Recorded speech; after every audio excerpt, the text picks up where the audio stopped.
It's impossible to begin my formal remarks about the Massachusetts economy this morning without mentioning perhaps the most significant economic development to take place in the Commonwealth for a generation. The decision by General Electric Company to locate its corporate headquarters in Boston represents a watershed for Massachusetts. GE will help Massachusetts write the next chapter in the economic history of a state that not so long ago was the object of derision for its tax and business policies. And AIM is proud to have played a role in the months of discussions that took place among the company, Boston, state officials, and several Bay State employers. AIM's connections with GE span more than a century. Many of you know that GE was a charter member of the association, the second company to join the enterprise in 1915. And the first chairman of AIM was GE executive Richard Rice, who led the organization from 1915 to 1917. And those connections remain strong today. Jim McGaw, GE's executive manager of government relations for the Northeast, currently serves as a member of the AIM board of directors. We also work frequently with Scott Roberti, director of state tax policy, and Rich Gorham, vice president of corporate affairs at the GE Lynn aircraft engine business. So I'd like to ask Jim, Scott, and Rich to stand so we can say thank you for your longstanding support of AIM, and thank you for GE's confidence in Massachusetts. Jim, Scott, and Rich.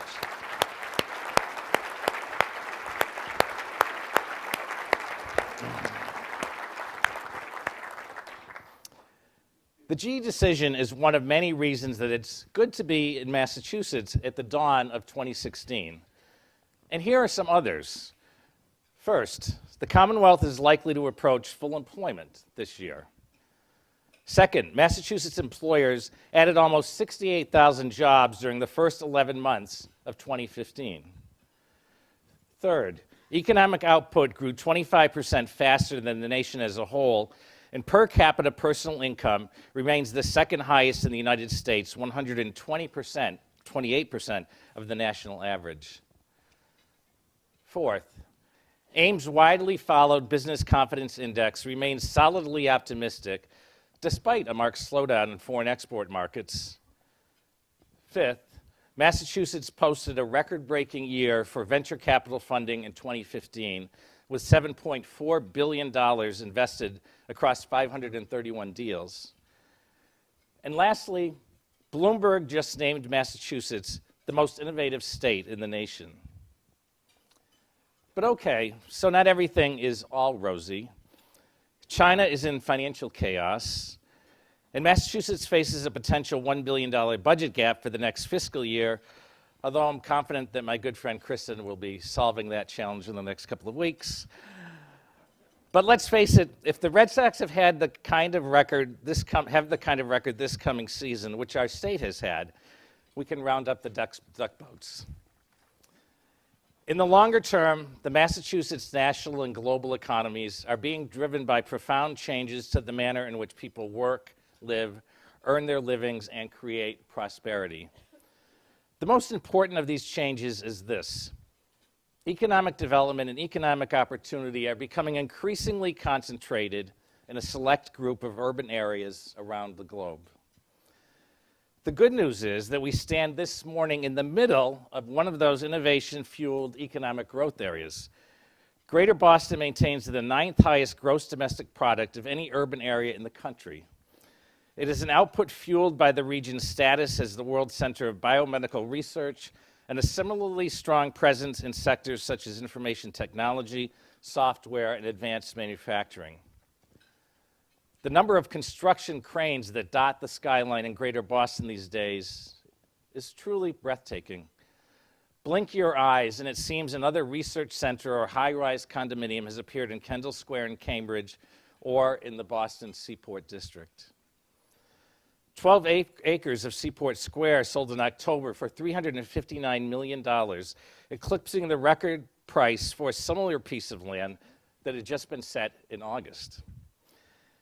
And the concentration of economic activity in Boston and other select cities around the world reflects the unique ability of those locations to provide the educational, scientific, and entrepreneurial raw material for growth in the 21st century. The McKinsey Global Institute recently estimated that 259 large cities in the United States will generate 85% of the United States gross domestic product during the next decade and 10% of worldwide gross domestic product. This pattern is clear in Massachusetts. Metropolitan Boston's already imposing 81% share of state economic output increased to 83% during the past decade of recession and recovery. Jobs increased at twice the rate in Greater Boston during that same decade as in Springfield and Worcester. Cities like Boston create their own economic gravitational pull. The Berkeley economist Enrico Moretti, in his 2012 book, The New Geography of Jobs, explains that economic momentum is the result of two trends: markets offering rewards to innovation, and innovative people increasingly needing and preferring each other's company. Moretti writes, once a city attracts some innovative workers and innovative companies, its economy changes in ways that make it even more attractive to other innovators. In the end, this is what is causing the great divergence among American communities, as some cities experience an increasing concentration of good jobs, talent, and investment, and others are in free fall.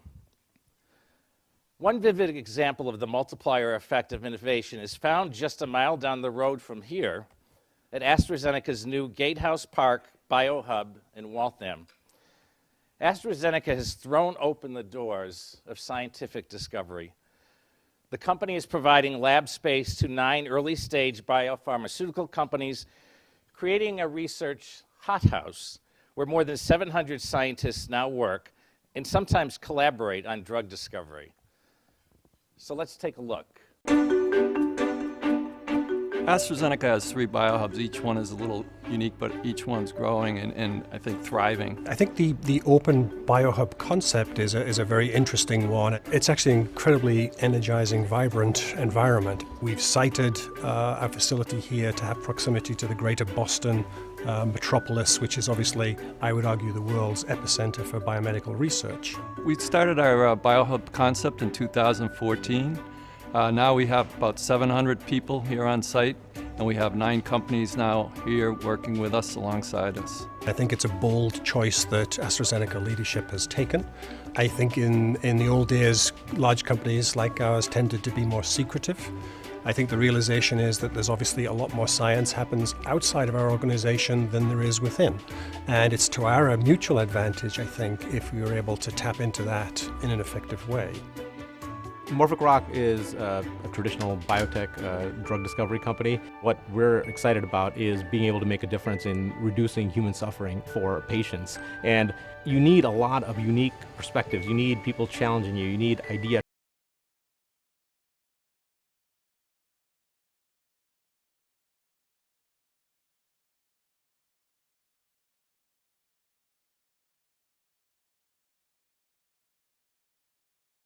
Around vibrancy and collaboration and having that permeable environment. Much of the science that comes in with the tenants is relatable to what we do. Obviously, we have a lot of shared spaces in the campus. We have a shared cafeteria, and it's surprising on a daily basis, actually, how much the companies, different companies at the site are interacting with each other. We see, companies working side by side, people talking and exchanging ideas, and it's just a great place to work. Everybody's involved in R&D, and one of the big advantages too, I think, is that we share our equipment. The number of technical disciplines that you need to develop a drug are just immense, and here they're all housed under one roof. At AstraZeneca, we believe that great science and collaboration go hand in hand, and that's what this Biohub is all about.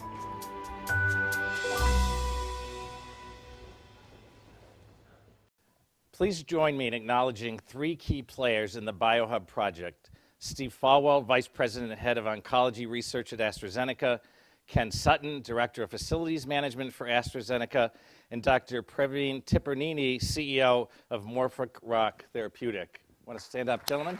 Thank you.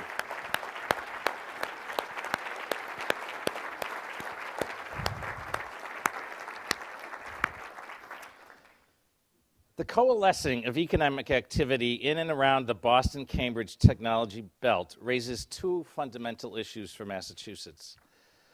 First, as anyone who sits in expressway traffic or waits for the T in January will tell you, rapid growth strains the physical and financial resources of the state and its citizens.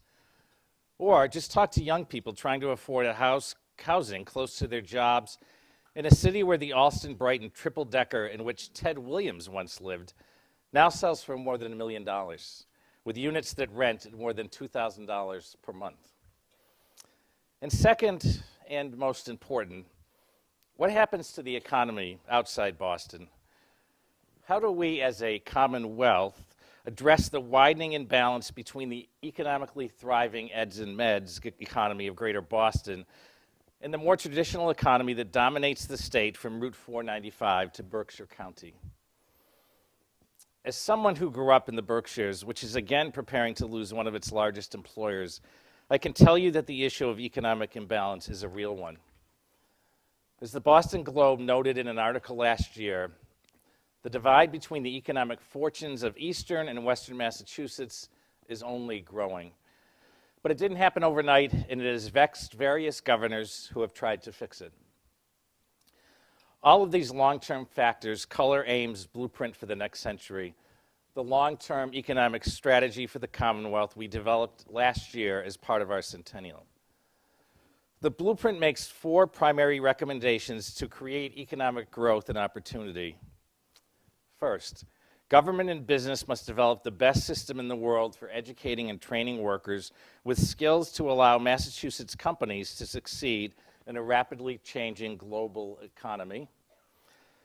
Second, Massachusetts must create a competitive economic structure and reliable transportation infrastructure across all industries, geographic regions, and populations. Third, we must establish a world-class state regulatory system that meets the highest standards for efficiency, predictability, transparency, and responsiveness. And finally, Massachusetts must find a way to moderate the substantial burden that healthcare and energy costs place on business growth. You know, it's not that Springfield, Lowell, Worcester, New Bedford, and area in betweens are not growing. The Commonwealth as a whole increased economic output by 40% from 2004 to 2014. But rather that they depend on their growth on an industry mix that is far more affected by the high cost structure and heavy regulatory tradition of Massachusetts than are, for example, software companies in Cambridge. There are signs of hope that we see in the economy from Route 495 West, a Chinese company building T-cars in Springfield, a medical products company moving 90 manufacturing jobs from China to Palmer, and a toy company set to begin an $8 million project in Marlborough that would create 95 jobs. But there are also warning signs like the impending closure of Sabic Plastics in Pittsfield and Malden Mills in Lawrence that remind us to pay attention to issues like the cost of energy and the cost of health insurance. If you saw AIM's centennial video, you know that this association values every job in every city or town in every corner of the Commonwealth. Consider the example of a more traditional company, Crown Uniform and Linen Service, which is thriving in Brockton. Crown Uniform and Linen was founded in 1914 by a Greek immigrant who began by delivering coats and aprons by horse and wagon to the fish piers of Boston. Now a fourth generation family business, Crown today provides uniform and linen services throughout New England, and in 2013 opened a 94,000 square foot laundering and distribution facility on environmentally reclaimed land in Brockton. So here is their story. My great-grandfather started this business back in 1914. We realized how hard our great-grandfather worked and what an opportunity he gave us, and we don't forget that. There's definitely a sense of pride having a family business. It shows in the way that we really care about not just the success of the company, but the families that it supports. It's a very stable business, so this last 10 years of bad economic times, we've grown a little bit even through it all because we're very diverse. We're in the medical business, we're in restaurants, we're in industrial, So if one area is up, another area is down, we kind of even out. We currently have 225 employees, and we service all of the New England states. We're here in Brockton now. We consolidated 2 plants, one that was in South Boston and another in Fall River. We actually picked this area because it was in the middle, because the whole business is based on the workers. We wanted to try to keep our people. And we actually shuttled people for a year to get them used to coming here. So we had shuttle vans back and forth from the other locations to here for a solid year. This facility was a tremendous undertaking, so many phases of it. There were a few environmental issues here, and we undertook the cleanup ourselves, and it was 3 times the cost of the price of the property.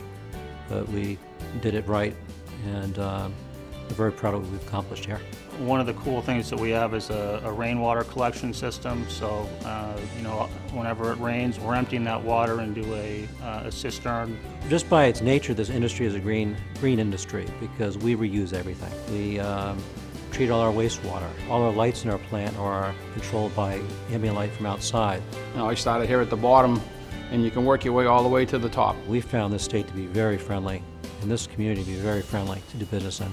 You recognize people that want to work hard, they care about the company and the business and want to do a good job, and you can raise a family, working here, and that's the key.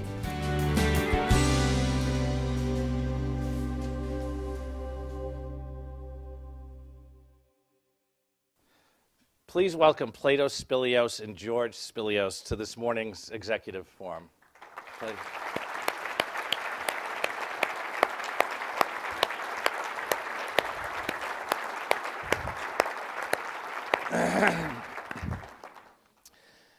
AIM is pleased on behalf of employers throughout all of Massachusetts to offer constructive and creative ideas to foster the type of business environment throughout Massachusetts that will allow more companies like Crown Uniform and Linen to prosper. So what sort of ideas? Here's a brief sample. Control healthcare costs by strengthening incentives for employees to seek medical care in reasonably priced settings with superior outcomes. Dr. Howard Grant of Leahy Health System will talk in detail about that issue in a few minutes. Address the need for skilled employees by encouraging the Massachusetts School Building Authority to offer financial incentives to communities for projects that repurpose unused or underutilized municipal space for much-needed vocational technical education. Encourage business formation by exempting businesses earning less than $500,000 from the corporate income tax, and also reduce fees for starting a business, and improve regulatory efficiency by requiring a cost-benefit analysis and transparent hearings for all legislative, regulatory, or administrative initiatives. And these are just a few suggestions. AIM doesn't claim to have all the answers, and we encourage everyone here this morning, and indeed the entire employer community, to add new ideas to the debate. And we are certainly looking forward to the perspectives of our 3 panelists in a few moments. So allow me to close with a story about the human face of a job. During our video shoot at Crown Uniform, Plato and George were interviewed in the lobby of the company's new facility on Battle Street in Brockton. The lobby area was filled with lights, video cameras, and electrical cords, and the Human Resources Department and other employees graciously relocated to other areas of the building to allow us to do our work.